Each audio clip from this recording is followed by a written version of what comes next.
peraturannya juga PKBU-nya sudah diturunkan, makanya harus kita jalankan dengan baik.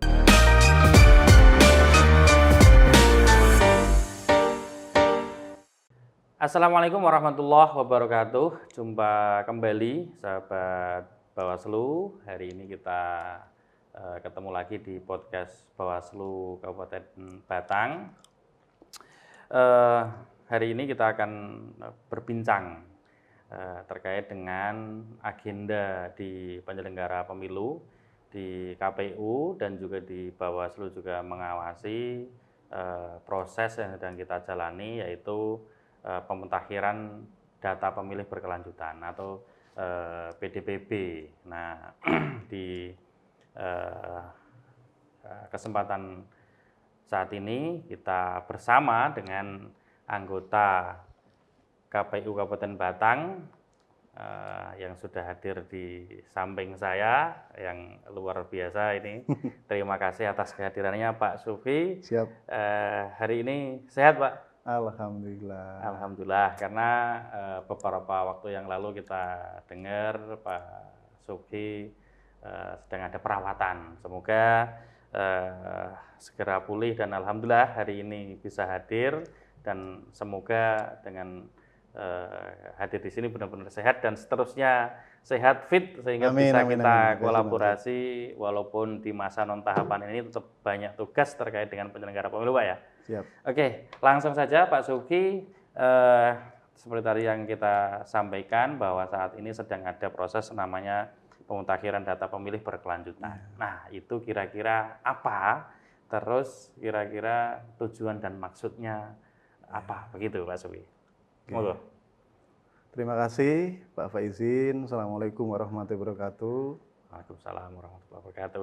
Terima kasih banyak kepada Bawaslu sudah mengundang saya dalam podcastnya Bawaslu. Oke, sedikit deg-degan ya, walaupun ini podcast karena berhadapan langsung dengan Pak Faizin selaku pengawasan bagian data pemilih juga ya Pak Faizin ya? Ya, justru itu kita pengennya santai ngobrol aja gitu. Bapak Ibu yang saya hormati, bahwa setelah tahapan pemilihan kemarin, saat ini KPU sedang melaksanakan di luar tahapan, kegiatan-kegiatan di luar tahapan, terutama yang ada di KPU sesuai dengan peraturan perundang-undangan yang ada, bahwa kita melaksanakan sosialisasi pendidikan pemilih, dan yang kedua tentunya tadi sudah disampaikan dan sudah disinggung kaitan dengan pemutakhiran data pemilih berkelanjutan. Apa itu pemutakhiran data pemilih berkelanjutan? Kalau disingkat PDPB, hampir mirip dengan PPDB. Jadi kemarin pada saat saya nge-share undangan ke Parpol, Pak Faiz, ini cerita dulu ya. Jadi pada saat mengundang Parpol dalam pleno PDPB itu tanya, apa ini PPDB ya? Kok KPU ada PPDB? Saya jelaskan bahwa PDPB adalah pemutakhiran data pemilih yang bertujuan untuk memperbarui data pemilih yang lalu, yaitu data pemilih terakhir, pemilihan, kemudian kita perbarui untuk menjadi bahan nantinya di dalam penyusunan daftar pemilih untuk pemilu atau pemilihan yang akan datang. Seperti itu. Tentunya juga kita menjaga data tersebut, kerahasiaan data pemilih tersebut, karena kan data pemilih juga data pribadi. Yang kedua, tujuannya kita ingin menyampaikan bahwa kita memiliki data pemilih menginformasikan data pemilih secara komprehensif, kemudian mutakhir, dan yang tiga akurat ya. Jadi secara komprehensif kita sajikan, akurat dan mutakhir, Pak Ustaz. Terus sasaran dari PDPB ini apa? Sasarannya warga negara Indonesia yang beralamat di Indonesia dan juga di luar negeri, seperti itu.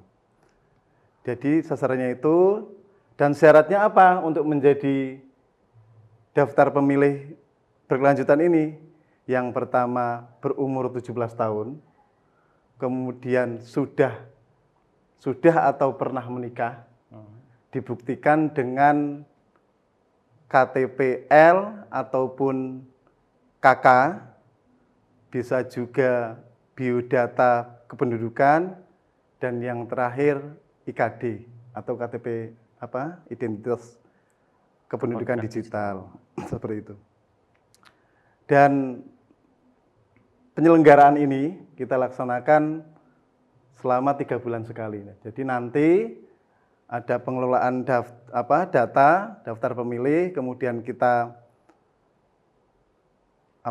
olah data tersebut, nanti yang menjadi pemilih baru, ada yang pemilih baru, kemudian ada yang TMS tidak memenuhi syarat, ada yang ubah data, dan sebagainya. Kita rekap, kemudian kita plenokan, dan terakhir kita umumkan ke masyarakat bahwa setiap bulan sekali kita mempunyai data pemilih berkelanjutan. Awalnya itu saja. Oke, berarti ini sebenarnya terusan dari pemutakhiran data pemilih yang dilakukan saat tahapan. Kalau di tahapan kan ada coklit, kemudian ada penetapan DPS, DPSHP, kemudian DPT, kemudian dirawat sampai hari H pemilihan. Berarti di penyelenggara pemilu, di KPU yang melakukan, kemudian kita di Bawaslu mengawasi adalah pasca adanya pemilihan yang kemarin, yang terakhir di 2024 dan DPT-nya itu kemudian diupdate diupdate untuk kemudian ada penambahan tadi, ada pemilih baru. Nah, terkait dengan pemilih baru ini, berarti kan tadi yang telah berumur 17 tahun dibuktikan dengan EKTP atau kemudian sudah pernah atau sudah menikah. Nah, itu kalau di pemutakhiran data pemilih saat tahapan itu kan 17 tahun itu kan ada batas waktunya. Mungkin saat di pemilihan kemarin itu kan DPT atau mutarlih coklit dilakukan di sekitar bulan Juni ya. Nah, itu tapi dilakukan saat itu tapi dianggap 17 tahun ketika dihitung saat hari H pemungutan, yaitu tanggal 27 November 2024. Nah, terkait dengan PDPB ini, pemilih baru yang kemudian sudah dianggap 17 tahun itu kira-kira per tanggalnya kapan itu? Jadi perlu saya sampaikan terlebih dulu, Pak Faizin, tadi untuk syarat masuk dalam daftar pemilih berkelanjutan atau daftar pemilih ini, syaratnya tadi 17 tahun sudah menikah ataupun pernah menikah, seperti itu. Kemudian untuk menjadi pemilih baru, jadi pemilih baru yang akan kita kelola, akan kita masukkan ke daftar pemilih. Yang pertama adalah yang berumur 17 tahun, berarti pasca proses berjalan ini, dan misalkan hari ini setelah dicek ke DPT kok belum masuk, dan jenengan sudah umur 17 tahun hari ini, berarti bisa menyampaikan ke KPU agar dimasukkan ke daftar pemilih. Ketika kok besok, karena prosesnya kan 3 bulan sekali, seperti besok kok besok tanggal 16, umur 17 tahun, berarti sudah berhak masuk ke daftar pemilih. Berarti tidak harus misalkan karena prosesnya 3 bulan sekali, misalkan proses ini Juli, Agustus, September, berarti hitungan 17 tahunnya tidak harus dihitung per tanggal 30 September misalkan. Berarti hari ini kalau sudah 17 itu sudah langsung bisa masuk. Dan tidak hanya umur 17 pemilih baru kan juga ada yang misalkan pensiunan TNI Polri, itu juga termasuk pemilih baru. Kemudian ada yang pindah masuk juga pemilih baru. Misalkan si A, kemudian yang beralamat di Gringsing, kok menikah ke Batang misalkan, dan sudah mengurus data kependudukan di Batang, berarti bisa menjadi pemilih baru di Batang. Dengan syarat tadi, memasukkan ke PDPB ini. Berarti Diurus. PDPB-nya yang kemarin misalnya saat, Ya, saat DPT DPT, pemilihan itu di Gringsing karena Gringsing. sudah pindah alamat dan pindah data kependudukan ke Batang, berarti dianggap sebagai pemilih Baru di baru Batang. di Batang. Nah, terkait dengan apa namanya pemilih baru dan sebagainya itu, kira-kira kalau dulu kan dasarnya TPS ini. Ya. Nah, ada pindah TPS dan sebagainya. Kalau yang PDPB ini kira-kira basisnya atau pengelompokannya berdasarkan apa ini, Pak Sugi? Kalau sesuai dengan PKPU nomor 1, ya, tentang pemutahiran daftar pemilih berkelanjutan, ini kita ketika ada masukan, ya, ketika ada data masukan dari masyarakat termasuk dari Bawaslu, yang pertama akan kita cek komponen datanya itu lengkap atau tidak, dari nama, kemudian dari NIK, NKK, kemudian tanggal lahir, alamat, RT RW, kemudian termasuk disabilitas yang apa kalau ada dan sebagainya. Itu akan kita kelola data tersebut menjadi yang pertama, masukan tersebut, apakah data ini pemilih baru, kemudian apakah data ini tidak memenuhi syarat, misalkan kok masukannya meninggal, berarti tidak memenuhi syarat. Kemudian apakah data ini dari ubah data, kan seperti itu. Kemudian kaitan tadi apa?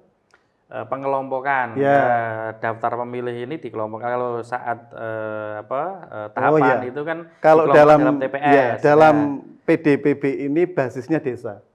Karena sudah tidak lagi ada TPS ya. Ya, gitu. basisnya desa. Jadi nanti pengelolaannya per kecamatan, per desa. Berarti kalau hanya pindah antar RT, antar dukuh, berarti tidak disebut sebagai pemilih baru berarti ya, karena masih dalam lingkup satu desa begitu ya. Betul, betul. Itu nanti kita Pak Faizin mungkin ketika sudah masuk tahapan, jadi maksudnya coklit sudah dibentuk TPS baru ketika nanti kok ada perubahan misalkan dari sini bisa. Ya berarti kan ini PDPB ini pengelompokannya dasarnya bukan lagi TPS, tetapi ini dasarnya adalah desa. Begitu. Betul. Oke. Nah terus ini kan sudah tidak ada jajaran KPU di tingkat kecamatan, desa, bahkan di tingkat TPS lah. Nah ini kira-kira mekanisme atau cara yang ditempuh oleh KPU dalam pemutakhiran data pemilih ini seperti apa, Pak Sugi? Yang pertama, daftar pemilih berkelanjutan ini kita mengelola data yang didapatkan, jadi perolehan data kita itu yang pertama dari Kemendagri.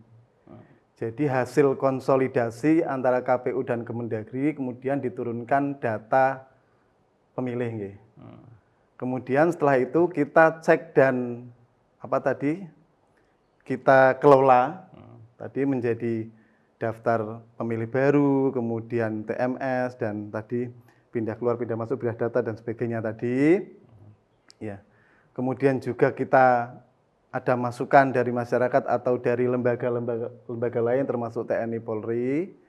Kemudian apa tadi yang dari Capil juga. Termasuk dari Capil dan kita juga sosialisasi Pak Faizin.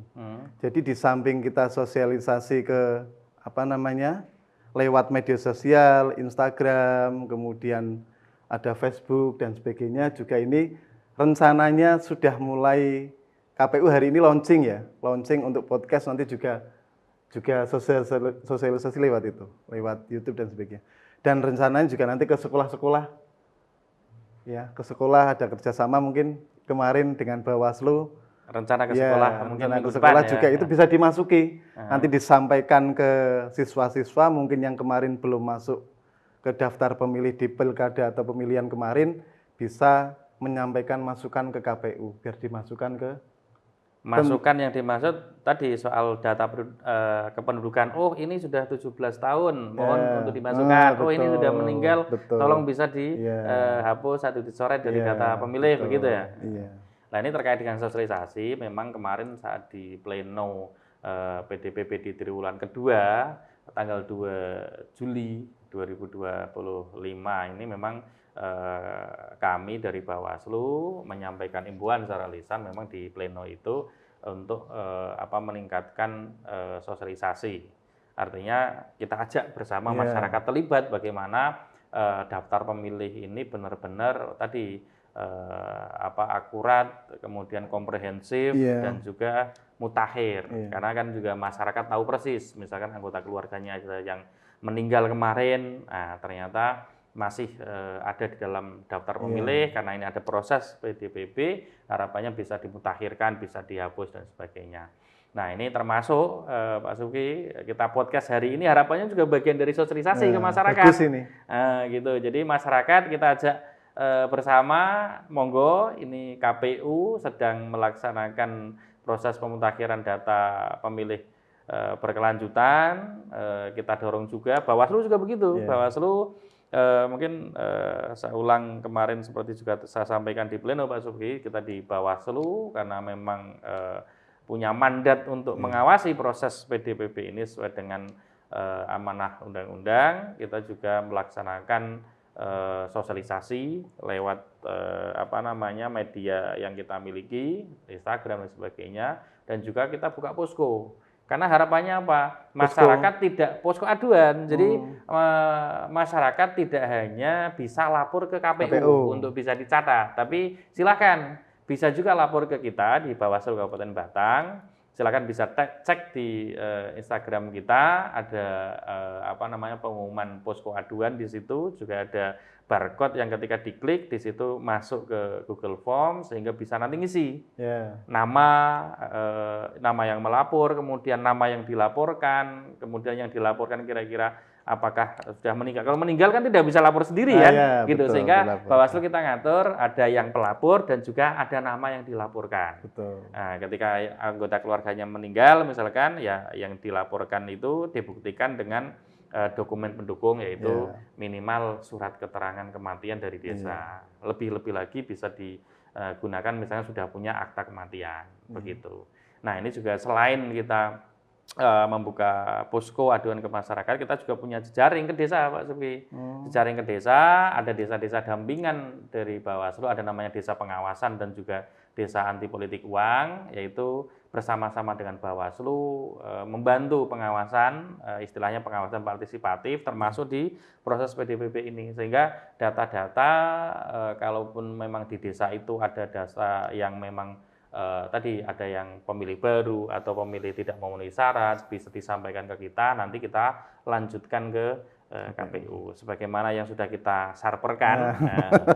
Itu ada beberapa data, kan ada imbauan, ada sarper, ya kita sarperkan itu tidak hanya dari internal kita di Bawaslu, tapi juga ada yang data-data bersumber dari aduan dan laporan dari masyarakat. Nah, intinya kita antara KPU dan Bawaslu, karena ini terkait dengan data pemilih ini kepentingan bersama, ya. Nah, sehingga bersama-sama kita berusaha kalau di Bawaslu dan mengajak masyarakat, ayo bantu KPU untuk benar-benar bisa memutakhirkan data ini betul-betul akurat, kemudian komprehensif, artinya semua warga negara yang memang memenuhi syarat ya harus kita upayakan untuk diakomodir di daftar pemilih berkelanjutan ini. Nah, kira-kira harapan dari Pak Subki dari proses ini data pemilih berkelanjutan ini ke depan akan bagaimana, Pak? Terima kasih Pak Faizin, luar biasa ya. Jadi Bawaslu itu selalu mendampingi KPU. Jadi di semua kegiatan selalu di samping mengawasi juga memberi masukan-masukan terhadap KPU, termasuk dalam kegiatan ini, daftar pemutakhiran data pemilih berkelanjutan ini. Luar biasa, sudah beberapa kali, 2 kali Bawaslu memberi masukan saran perbaikan terhadap proses PDPP ke KPU dan sudah kita tindak lanjuti. Ini juga saya berharap Pak Faizin terhadap masyarakat, monggo memberi masukan ke KPU bisa via link yang sudah disampaikan KPU, link PDPB, bisa juga langsung lewat WA. Di situ juga ada nomor yang tertera, monggo bisa dihubungi. Dan yang ketiga bisa langsung ke kantor. Datang ke kantor Datang KPU. ke kantor juga boleh. kita layani. Tentunya jam kerja nggih. Jam kerja berarti setiap hari Senin sampai Kamis itu dari jam 8 sampai jam 4, kemudian kalau hari Jumat dari jam 8 sampai jam setengah 5. Itu Pak Faizin, saya berharap Bawaslu juga tidak capek ya dalam mengawal KPU, karena bagaimanapun demokrasi ini harus lebih baik. Tentunya bisa lewat, yang pertama bisa lewat daftar pemilih yang baik. Seperti itu. Daftar pemilih yang baik bisa kita kawal bersama-sama dari KPU maupun jajaran Bawaslu. Iya, sebelum berakhir, kira-kira kenapa hari ini kelihatannya kan yang dulu-dulu misalkan sebelum pemilihan 2019 itu nggak banyak terdengar terkait dengan PDPB ini. Kenapa sekarang kok ada PDPB gitu? Kenapa tidak nanti aja nunggu ada coklit ulang ketika mau diselenggarakan pemilu atau pemilihan gitu? Kira-kira KPU kok ada program PDPB itu kira-kira substansinya seperti apa, Pak? Ya, karena kita di kabupaten hanya menjalankan peraturan yang ada. Artinya ketika peraturan ini sudah diturunkan dari KPU RI, maka harus kita jalankan dengan baik. Dan tadi kegiatan pasca tahapan di KPU itu kan yang masuk dalam peraturan atau perundang-undangan hanya ada dua. Yang pertama itu kaitan pemutaran data pemilih berkelanjutan, yang kedua tentang sosialisasi pendidikan politik. Ini yang akan kita gencarkan, walaupun di dalam KPU ada kegiatan lain, termasuk anggota parpol itu loh. Pemutahiran data anggota parpol kan juga ada di KPU. Makanya karena kegiatan ini sudah masuk ke undang-undang yang ada, kemudian peraturannya juga PKPU-nya sudah diturunkan, makanya harus kita jalankan dengan baik. Kalau yang kemarin kita enggak itu ya, karena review yang kemarin kan kita belum melihat itu, tapi kita hanya bisa berusaha ke depannya, Pak Faizin, karena ini sudah jalan, kemudian sudah ada arahan, ya kita jalankan dengan baik. Tentunya bersama-sama KPU dan Bawaslu. Iya. Jadi ini juga bagian dari jawaban ketika misalkan banyak persepsi atau pemikiran di masyarakat mungkin mempertanyakan KPU, Bawaslu sebagai penyelenggara pemilu, ketika tidak ada pemilu ngapain gitu? Apalagi misalkan kemarin atau di 2024 itu kan pemilu dan pemilihan diserentakkan dalam 1 tahun dan tidak ada lagi agenda yang secara resmi, paling tidak menurut regulasi yang sekarang itu sampai di 2029 paling tidak itu tidak ada jadwal pemilu dan pemilihan gitu. Nah, ini mungkin bagian dari sosialisasi juga dan penjelasan ke seluruh masyarakat, sahabat Bawaslu dan juga teman KPU. Teman KPU. KPU teman ya? Teman pemilih. Teman pemilih gitu.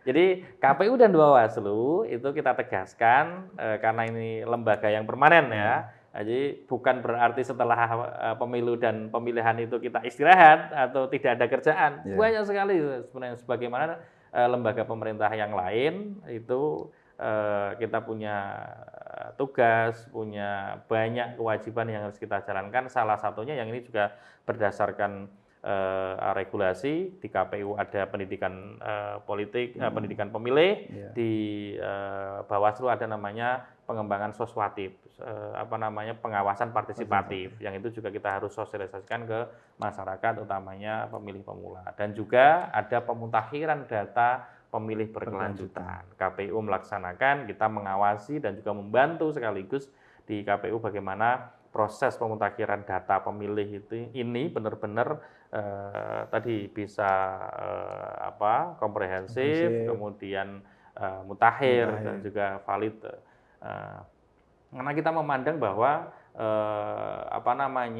daftar pemilih ini tidak sesederhana bahwa tercantum atau tidak begitu. Iya. Karena Bawaslu memandang, apalagi Bawaslu punya kewajiban untuk mengawal hak pilih. Iya. Nah, masuk dan tidak nama di daftar pemilih itu bagian dari kita menganggap itu mengawal hak asasi manusia. Betul. Hak pilih atau hak politik itu bagian Betul. dari hak asasi manusia. Sehingga mari kita bersama-sama bantu sekali lagi KPU untuk memutakhirkan data pemilih berkelanjutan ini benar-benar bisa menghasilkan daftar pemilih yang berkualitas. Sehingga pada saatnya nanti ketika akan digelar pemilu dan pemilihan, itu daftar pemilih sudah tidak lagi harus diupdate, muncul persoalan kegandaan, muncul persoalan banyak TMS atau yang meninggal dunia tetapi masih tetap tercantum terus dan sebagainya. Ini juga bagian dari upaya